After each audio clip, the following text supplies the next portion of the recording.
আল্লাহ বলে, বান্দা কি মনে করছো আমি রহমান না? ঠিক আছে, তুমি কি এটা শোনো নাই আমি যে কাহ্হার? তুমি তো শুনছো আমি রাহিম, তুমি কি শোনো নাই আমি জব্বার? আমি জুনতিকাম, আমি প্রতিশোধ গ্রহণকারী। আমি সারিউল হিসাব, দ্রুত হিসাবকারী। আমি জব্বার, আমি প্রবল প্রতাপান্বিত। কাহ্হার, আমি মুতাকাব্বির, আমি বারি। তুমি জানো না? আমার একটা নাম শুনলা, আমার দয়ার নামটা শুনলা, আমি যে শাস্তি দেব সেটা শোনো নাই? কি ভাইয়া, কোরআনুল কারীমের মধ্যে জান্নাতের বর্ণনা যেমন আছে, জাহান্নামের বর্ণনা নাই? কথা বলেন না কেন? তো সেগুলো কার জন্য? সেগুলো কার জন্য? মা সালাকাকুম ফি সাকার ক্বালু লাম নাকু মিনাল মুসাল্লিন। একবারে সোজা বাংলা দেখেন, জাহান্নামী জাহান্নামে চিৎকার করবে, জাহান্নামের ফেরেশতা ডাক দিয়ে বলবে, বেঈমান জাহান্নামে কেন আসলি? ক্বালু লাম নাকু মিনাল মুসাল্লিন। নাফরমান বলবে, বন্ধু ফেরেশতা ভাই, আমি দুনিয়াতে নামাজি ছিলাম না। কি ছিলাম না? সরাসরি কোরআনের আয়াত। আল্লাহ বলেন, ওয়াইলুন ইয়াউমাইদিল লিল মুকাদ্দিবিন। সমস্ত মিথ্যাবাদী নাফরমান পাপীদের জন্য সেদিন জাহান্নাম। যদি বলেন কেমন নাফরমান মাওলা? আল্লাহ বলেন, ওয়া ইদা কিলা লাহুমুরকাউ লা ইয়ারকাউন। দুনিয়ায় এই নাফরমানকে যতবার বলা হয়েছিল রুকু করতে, সেজদা করতে, নামাজ পড়তে, বেঈমান নামাজ পড়ে নাই, এজন্য জাহান্নাম। কোরআনুল কারীমে আল্লাহ বলছেন, কাল্লা ইদা বালাগাতিত তারাকি। নাফরমানের মৃত্যুর সময় যখন আসবে, মালাকুল মউত আজরাইল তারে যখন ডাক দিবে, আইয়াতুহান নাফসুল খাবিসা।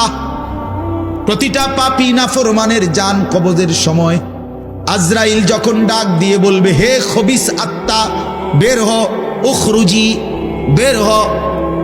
আত্মাটা বের হতে চাইবে না। আল্লাহর নবী বলেন, কসম বাবা। নবীজি বলে, মালাকুল মউত আজরাইল খপ করে ধইরা কলজা থেকে রুহটা একটা টান দিয়া ছিঁড়া ফেলবে, একটা টান দিয়া ছিঁড়ে ফেলবে। এরপরে রুহুটা কণ্ঠনালীর কাছে এসে আটকায় যাবে। কাল্লা ইদা বালাগাতিত তারাকি। তারাকি মানে কণ্ঠনালী।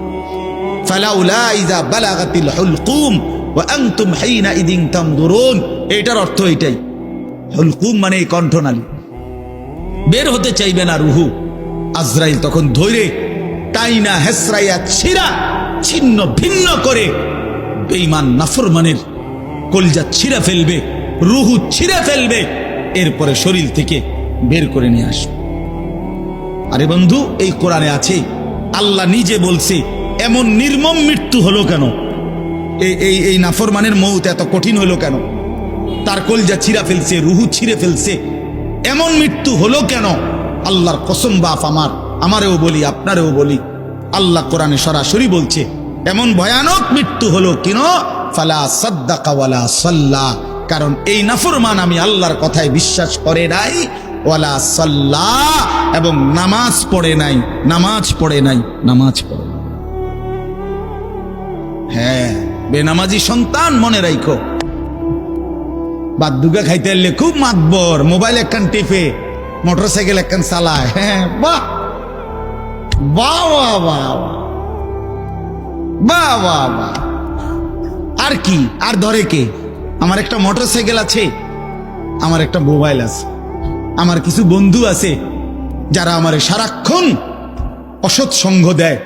যখনই আমার সমস্ত নাফরমানি মন চায়, কিছু অসৎ বন্ধু মিলে যায়, যে বন্ধুরা আমার সারাক্ষণ চরিত্রহীনতা শিখায়, অসভ্যতা, নোংরামি, অশ্লীলতা, বেহায়াপনা শিখায়। এমন কিছু বন্ধু যার মিলে গেছে, একটা মোটরসাইকেল মিলে গেছে, একটা মোবাইল মিলে গেছে, তো নারীর ছবি, আড্ডা, জিনা, ব্যভিচারের দৃশ্য, মদের আড্ডা, জুয়ার আড্ডা, নারীর আড্ডা, নারীর আলাপ, অথবা মোবাইলের অস্থির ছবি দেখা, এই জিন্দিগি মুসলমান। এর জন্যই আল্লাহ তাআলা আমাদেরকে মুসলমানের ঘরে বানাইছিলেন। এই জন্যই আমার বাবা মুসলমান, এই জন্যই আমার মা মুসলমান। আল্লাহ আপনি মাফ করে দেন।